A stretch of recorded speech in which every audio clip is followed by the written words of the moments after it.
following is a chapter reading by the Worm Audiobook Project.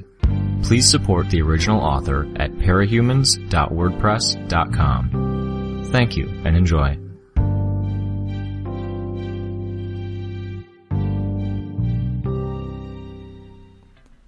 Knock, knock. Triumph turned around. Sam. She poked her head around the edge of the door. Hand over her eyes. Beautiful. She was blonde and wearing her skin-tight costume. She had the figure to pull it off, where so few really did. The kind of body someone worked for. Her mask was off, tucked into her belt. You decent? Prism asked, not moving her hand. Yeah. He finished folding his hospital gown and draped it at the foot of the bed. Not perfect, but it was better than leaving a mess. You're okay to be up and about? Yeah, he said. He didn't want to reply with a single syllable again, so he turned to face her. He smiled a little. I'm tough. Don't boast. I was with your family while we watched the paramedics cart you off. I made it. I don't heal that much faster than normal, but I do heal faster. I don't scar, and I don't tend to suffer long-term injuries. But you nearly died, don't forget. I definitely won't forget, believe me, he said. He balled up his bathrobe and put it in the gym bag that already sat on the bed. I'm surprised you came. We're dating, she said. 3 dates, and we both agreed it wouldn't be anything permanent. You say that, and then you invite me to meet your parents.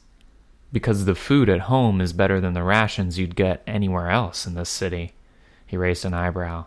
But you're the one checking on me this morning. Didn't you have a flight? A flight's easy enough to postpone when the Protectorate's arranging it. I decided I needed to sleep in after being up all night getting x-rayed. Ursa said she was okay with it. I'm just saying, you didn't have to stop by. Don't flatter yourself. I wanted to see how Cash was doing. It's a walk down the hall to see you. Ouch. Allies before guys? There's gotta be a better way of saying that. Probably.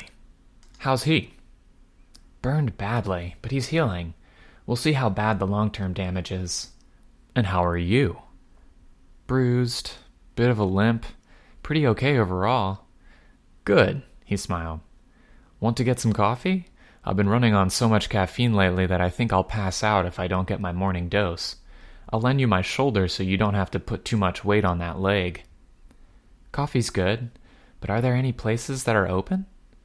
There's a place in the building. Prism made a face. Not institution coffee. An actual coffee bar as part of the cafeteria. He slung his bag over one shoulder and offered her an arm. Don't you need a wheelchair? I thought it was hospital policy to wheel you to the door. It's fine. Benefit of having a small hospital as part of the PRT building. Pretty common for us to go straight from here to our offices, and there were apparently issues with photographers taking pictures of heroes in wheelchairs as they left the hospital. Director Pigot arranged things this way for exactly this reason. Damn, need to push for something like that in NYC. Our hospital's off-site. She put a hand on his shoulder and they began making their way down the hall. Ursa Aurora turned the corner and spotted them. Triumph could see the frown lines above the glossy black bear mask she wore, her obvious relief and the quickening of her pace on spotting him. His heart sank. Something's happened, or it's happening. Guys! What's wrong? He asked. There's an issue. Division in the ranks. Looking ugly. The enemy? She shook her head. Our guys, and it's about you. That caught him off guard. He shook his head a little. No time to get into the particulars. He'd deal with the situation himself. Lead the way. Despite the apparent urgency of the situation, they couldn't run. Prism was hurt, and the elevator was the fastest way to their destination. Ursa went ahead to press the button while Triumph helped Prism limp her way there. Gentler, she hissed, after setting too much weight on her bad leg. Sorry. I hate this, being injured, Prism mumbled. It's not too serious? No. Skitter tethered me to the roof, so I dropped halfway, stopped, then cut the line so I dropped the rest of the way, landed on my side. But being hobbled like this, it brings back bad memories. He turned to Ursa as they approached the elevators. Press both buttons at the same time, 3 times in a row for the emergency use. Ursa did as he'd suggested, and the button began alternately flashing yellow and red. The doors opened almost immediately afterward, and they gathered inside. Ursa hit the button for the basement floor, the ward's headquarters. He glanced at her teammate. It struck him that it was inappropriate to ask, but it also felt like Prism was inviting the question. Would it be bad form for me to ask? About the bad memories? Prism shook her head. Ursa knows, and I've been working on getting over it. I already mentioned my history in gymnastics. My dad's a coach, had spent his entire life pushing me and my siblings to be on this Olympic level. I sometimes thought it was the only reason he had kids. I was pretty close to qualifying when I tore my ACL. Ouch. You didn't re-injure it last night. She shook her head. Hip, not knee. Looking back, I think I screwed up my knee back then because my dad had pushed me too hard and too fast. But I blamed myself. I got depressed, stayed home instead of going to the gym. Once Dad and the Sibs realized I wasn't going to come along anymore, I started to get left out of family events, left behind when they went out to eat after training. It doesn't sound like that huge a deal, but gymnastics had become a core part of my life, and it was gone. Everything fell apart. I'm sorry. I know better than to say that's not significant. Believe me, I've been there. She shrugged. I guess I became my own family, found another pillar to build my life around. But even if I have a high pain tolerance, having an injury like this reminds me of those days, puts me in a bad mood for a while. So I'm sorry if I'm irritable. I can deal. They'd gone out as friends, first, because they both had similar backgrounds, and segued into a casual relationship. They had both been athletes once upon a time. She was an ex-gymnast. He had been a baseball player. She'd triggered because of the aftermath of a career-ending injury. He'd acquired his powers because he'd been perpetually second place, doomed to miss his chance, a mere hair from a career in the major league. He knew how devastating that stuff could be when you'd made the sacrifices, given up most of your adolescence to succeed at something, only to fall short. He'd turned to his dad for help, and his dad had delivered a small vial that was supposedly designed to force a state equivalent to a trigger event, without the necessary trauma. Irony had reared her ugly head when the major leagues had mandated MRI scans to check for powers and maintain the integrity of the game, mere months after he'd gained athletic ability that would let him compete. In a way, he was glad.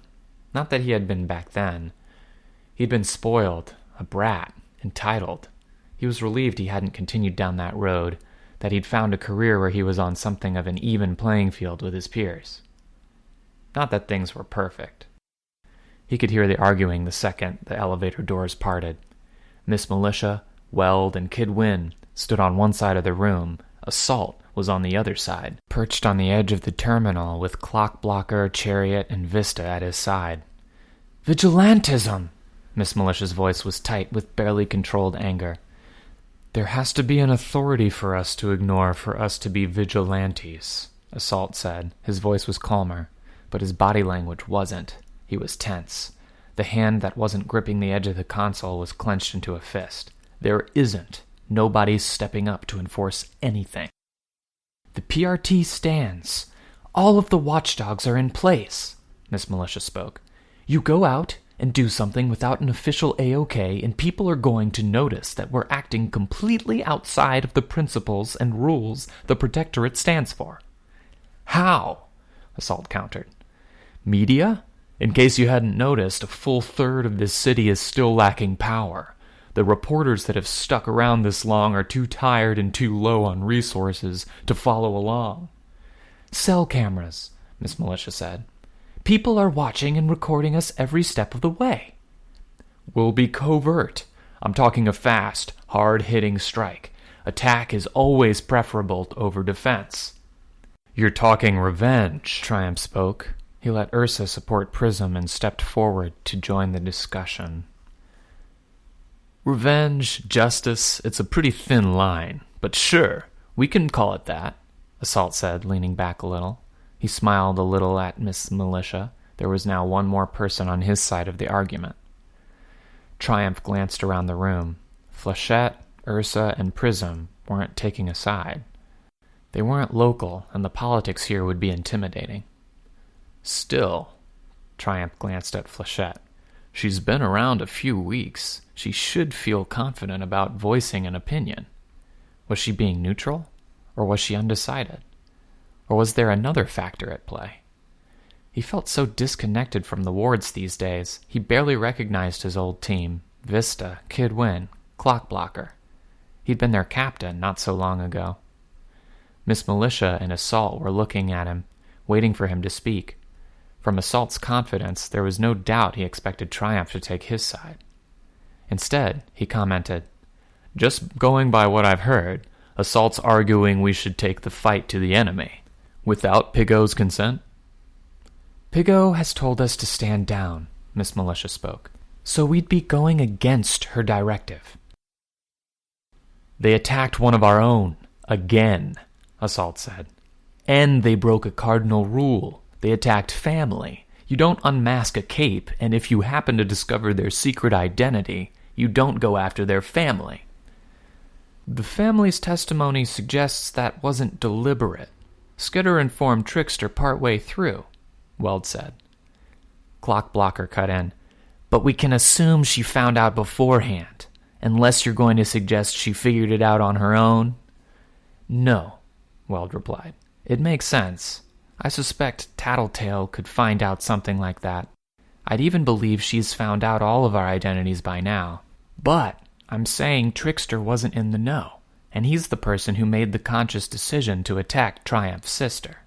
"They've broken other unspoken rules," Assault said, looking at Triumph and Miss Militia rather than the junior members. "Shatterbird? Are we really going to let that one slide?"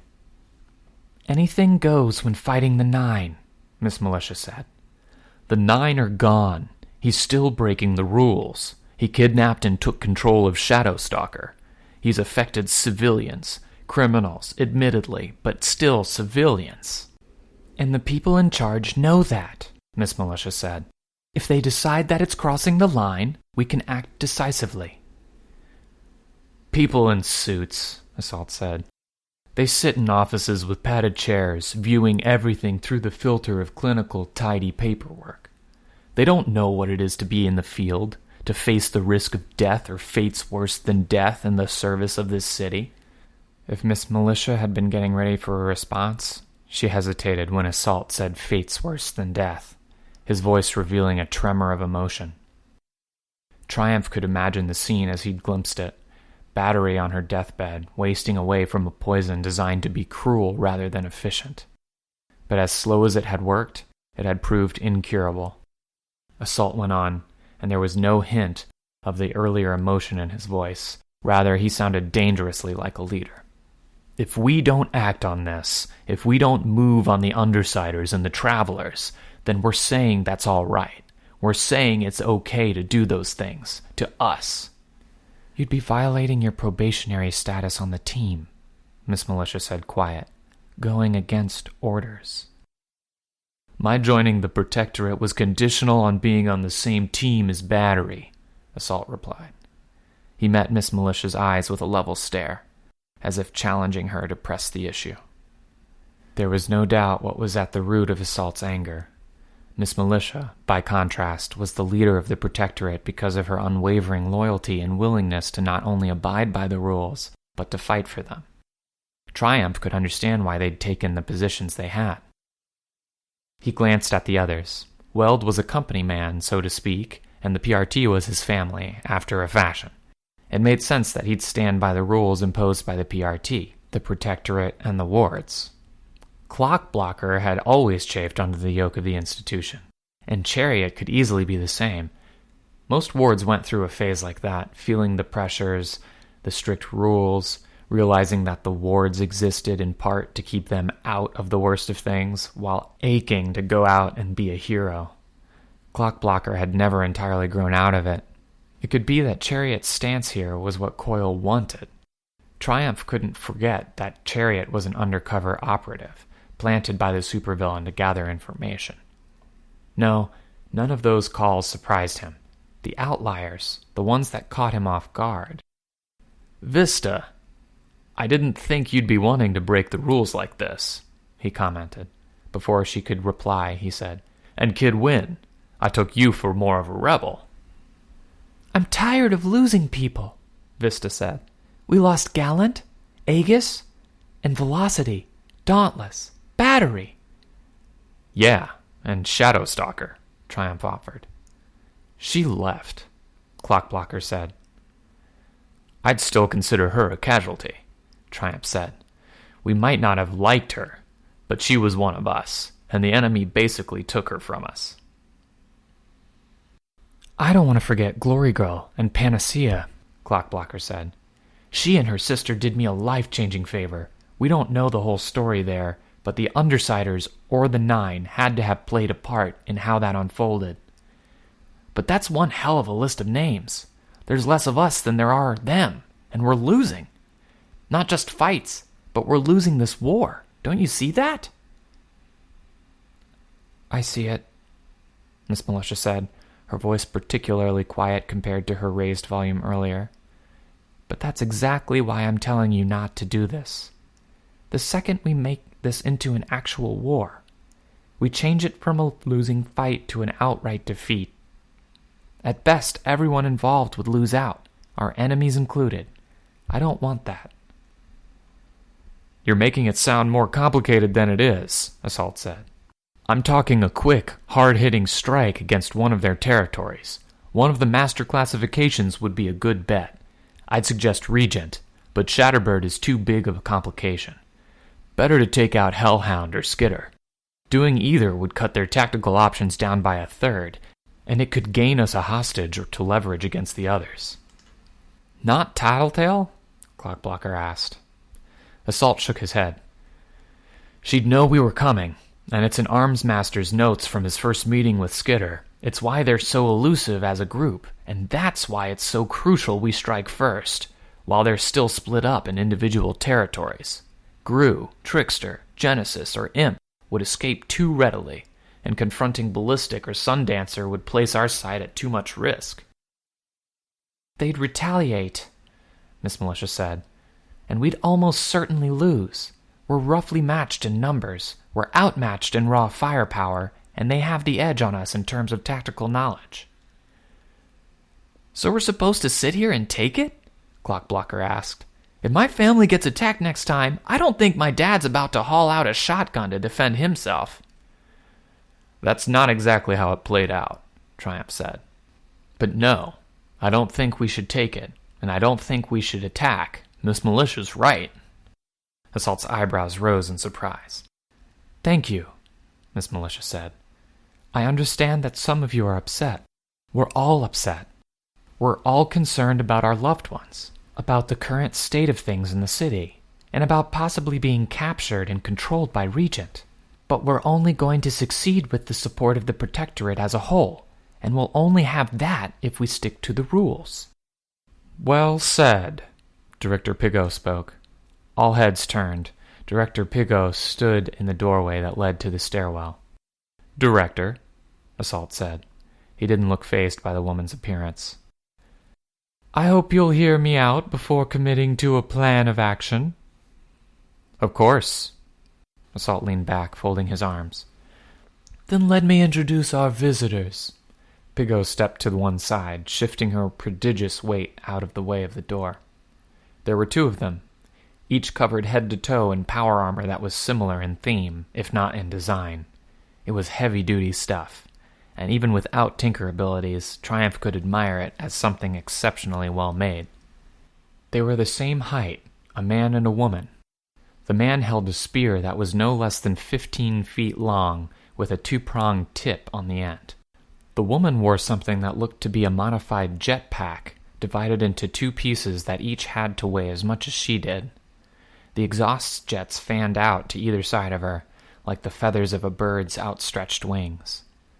The woman removed her helmet, then shook her head so her dark hair could fall around the armor around her shoulders and neck.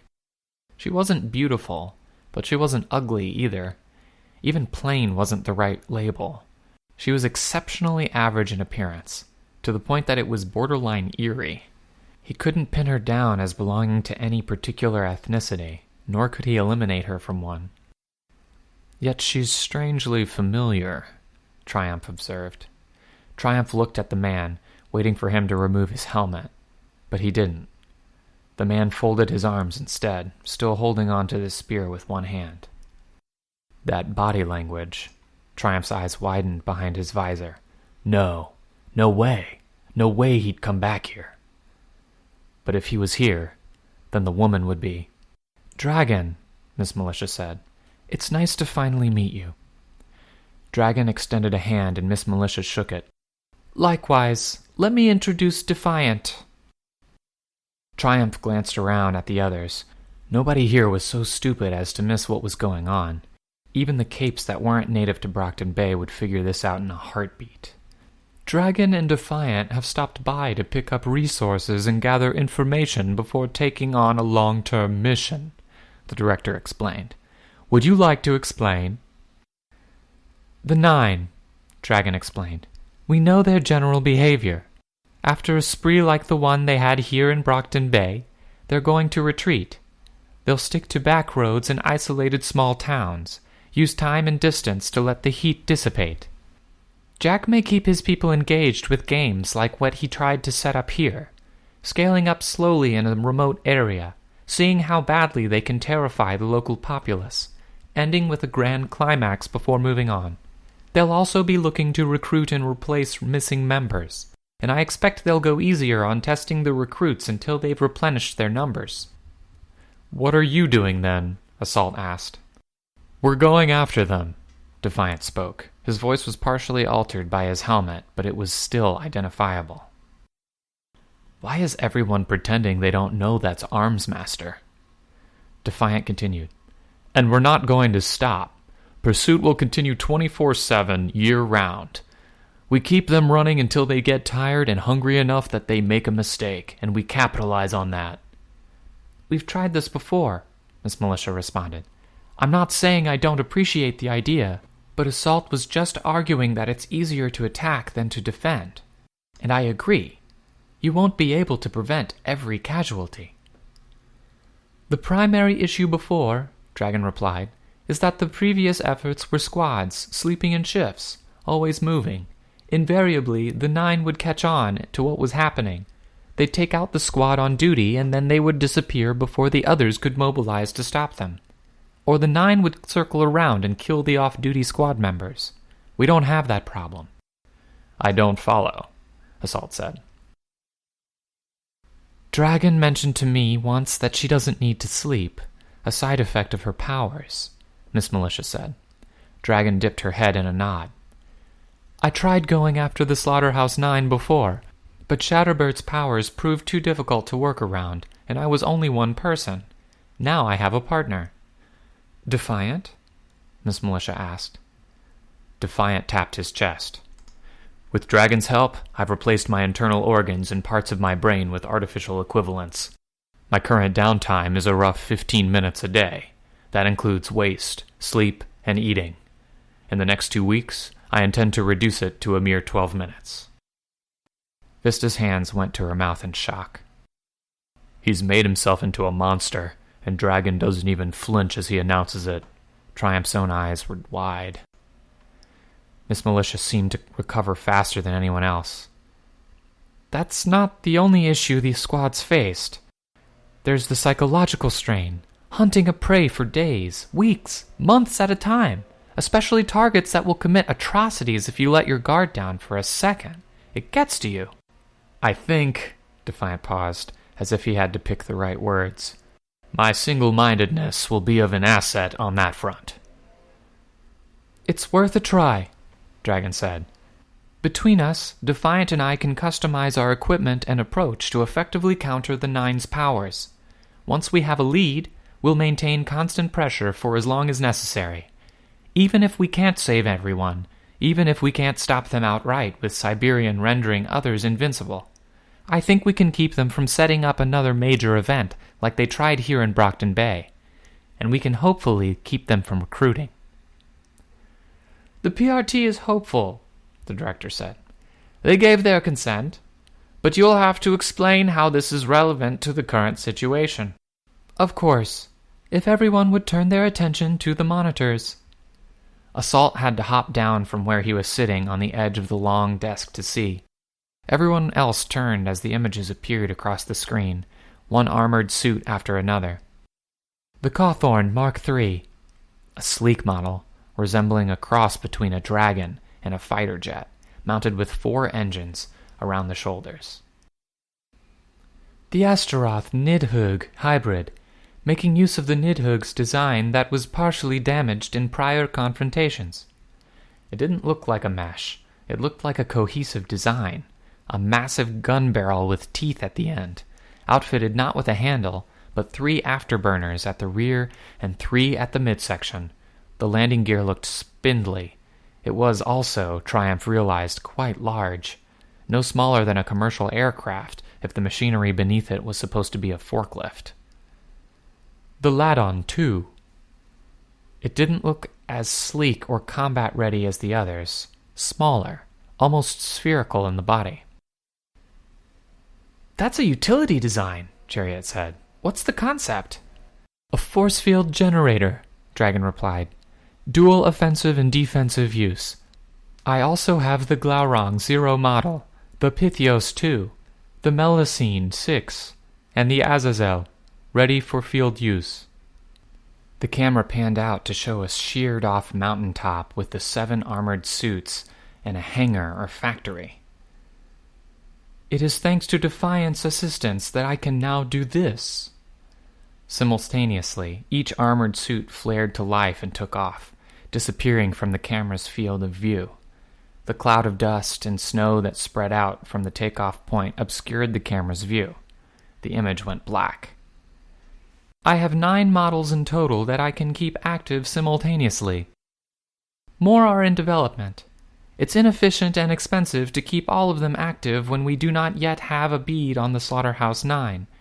With the director's consent, we'll be stationing the 7 suits we're not personally using in Brockton Bay. The PRT will remain in contact with me so I can remotely deploy them. That is, those not already in use against the Slaughterhouse 9 or an Endbringer." Not just 1, but 7 suits crafted by the best tinker in the world. Triumph glanced at Chariot. The boy seemed pensive, but that could have been one tinker admiring the work of another. "Hard to believe you need Defiant riding along when you have that kind of raw firepower," Assault commented. 2 sets of eyes are better than 1, and we can keep each other sane. Defiant will pilot the Uther when he isn't on the ground." "Well, Defiant, your hard work is appreciated. I wish you the best of luck. You too, Dragon," Miss Militia said. "They can't possibly be buying this." "Nobody's going to say it?" Triumph asked before he could censor himself. Every set of eyes turned to him. He could only go forward. "You don't really believe this Defiant thing? He's not even trying to hide it." The tension in the room was so thick he could have choked on it. "If you have a valid concern about Defiant," Director Pigot spoke, "I think it would benefit us all to hear it." He opened his mouth to speak, but she'd already raised her hand to stop him. "Rest assured, Triumph, if you were to allege criminal activity, we would arrest and detain him until a case could be made. We'd pull him off this wholly voluntary task, and if your charges were serious enough, send him to the birdcage. I suppose we'd have to adjust Dragon's battle plan against the 9. She would likely be forced to rethink her idea of having the suits stationed in Brockton Bay, so she was better able to defend herself." "I get what you're saying." "I'm not saying anything, Triumph, only that you're entirely free to speak." He glanced around the room at the others. Clockblocker looked at the monitors. Assault was adjusting his glove. Vista staring hard at the ground. Nobody met his eyes. Except Director Pigot. It would have been easier to stare down a Bengal tiger than to meet her steel-gray eyes. There's a difference between serving the system and enabling it. "Just wanted to say that the guy's got cojones," Triumph said, with no emotion or inflection. "Taking on the Slaughterhouse 9 like that, being this new to the game." "Quite so," the director replied. "You'll be on double patrols until the elections are over, but you'll have the suits arriving within a minute of any confrontations. The schedule's already in the system. I and my direct subordinates will be available 24/7 to those manning the console. We'll then be able to verbally sign off on the deployment of any of the Dragon models." He couldn't bring himself to speak up and say it. That Armsmaster was here, posing as a new hero. Triumph knew he was enabling the system. He was allowing something wrong to happen here. But stopping the Nine was more important. Having the suits to turn the table on the villains taking over the city? Too much hung in the balance. "Hey," Prism murmured in his ear. She created a duplicate rather than hobble over to him. "You okay?" He shook his head. "Still want to get that coffee?" No thanks." He had trouble looking at her. She hadn't said anything, hadn't tried to say anything. Yes, it was the better choice in the long run, putting Armsmaster to work against the Nine. That didn't mean it wasn't wrong. He was still relatively new to this. 3 years of duty, most of which had been spent among the wards. Was he the only one who was just old enough to speak out? Not yet so old and jaded that he acceded to authority over anything else? Or was it the opposite? Was he of the age where he had the ignorance of youth coupled with the arrogance of adulthood? As much as he thought she was the ideal girl before, as much as he'd shared her background with a failed sports career of his own, he could barely recognize her. "I gotta go. Need to take a walk." "My flight is..." "Right, of course. Have a nice flight. Maybe I'll see you at a future date?" Disappointment crossed her face. "Maybe." He stepped into the elevator and pressed the button. The doors whisked shut. His mind was a dull buzz as he walked. He'd looked up to Armsmaster once. He'd understood the man. His own experiences of being second best in baseball ran parallel to the feelings Armsmaster had hinted at but never outright stated. The Protectorate captain had been resentful of Dauntless's meteoric rise, the inevitable moment that Dauntless would effortlessly supplant him as leader of the team. As much as he hated to admit it, Triumph could understand where Armsmaster was coming from. He could imagine the selfish joy the man must have experienced when Dauntless fell. It would have been horrifying, too, no doubt, but that horror would be tempered by pragmatism. Death was a natural consequence of an Endbringer attack. It was reality. So maybe Armsmaster had told himself it was okay to feel relieved that a rival had fallen. He could see why Armsmaster had taken the route he had in the actual battle. Taking on Leviathan one-on-one had been the only way the combat prediction program would work, and he'd had an effective weapon. If villains happened to die in the process, well, he only had to call on that pragmatism again. Triumph didn't agree with the line of thinking, but he could see how it had happened. Armsmaster had been injured by Leviathan and Mannequin, and replaced parts of himself with mechanical equivalents. He'd realized the benefits, worked with Dragon to step them up further. He'd failed to defeat Leviathan, had been too hurt to fight the Nine directly, so he augmented himself further, eradicated his need for sleep, for time spent eating and shitting. Armsmaster, defiant, would achieve that respect he hungered for by stopping the Nine, or he would join Dragon in stopping an Endbringer. It spooked Triumph because he could imagine it all too easily, where his teammates seemed dumbfounded. It all made sense, to the point that he could imagine himself doing something similar if he found himself in Armsmaster's shoes. He wouldn't ever do something like that. That was how he'd reassured himself. He was no longer that selfish teenager who'd received superpowers from his father like his peers got cars on their 16th birthday. He'd hoped for an undetectable, undeniable advantage over his peers and been enraged when it had been denied him. He'd changed, forced himself to change. He would be a good student. He'd help his fellow citizens, do the right thing. Except he hadn't. He'd kept his mouth shut. Armsmaster would get away scot-free with what he had done. He might even succeed in stopping the Nine, and seeing them killed or put in the birdcage. The world would be better for it, and a warped man who'd mechanized his humanity for one more edge would be regaled as a hero. and he couldn't help but feel that he'd taken one small step forward on the very same road that Armsmaster had traveled before him. Triumph's walk brought him to the scar. Just as Leviathan had turned a section of downtown into a sinkhole, the director had dropped countless Tinker-made bombs on central downtown. There was radioactive fallout, but the reported levels weren't dangerously high. Fire still burned in one area days after the fact, and he had to skirt around a cloud of dangerous-looking white vapor to reach his destination. Seating himself on a safe-looking piece of rubble, Triumph rested his elbows on his knee and stared at the figures, Crawler and Mannequin, turned to silicon by the detonation of one of Bakuta's bombs. Crawler looked almost joyous, limbs spread and flexed, mouth open in a roar. Mannequin was caught mid-dash, low to the ground. He stared at them, as if he could burn them into his memory. He couldn't say why he was here, exactly, but he'd felt compelled to see the real monsters for himself, outside of the heat of battle and the frantic and desperate scramble for survival. Maybe it was to find some clue, some sign he could watch out for, that would let him identify the monsters from the men. He'd stay for 5 minutes at most, he told himself. Whatever the record said, it was better to be safe than sorry when radiation was involved. 5 minutes, and if he couldn't see anything by then, there wasn't much use in staying longer. He stayed for 15.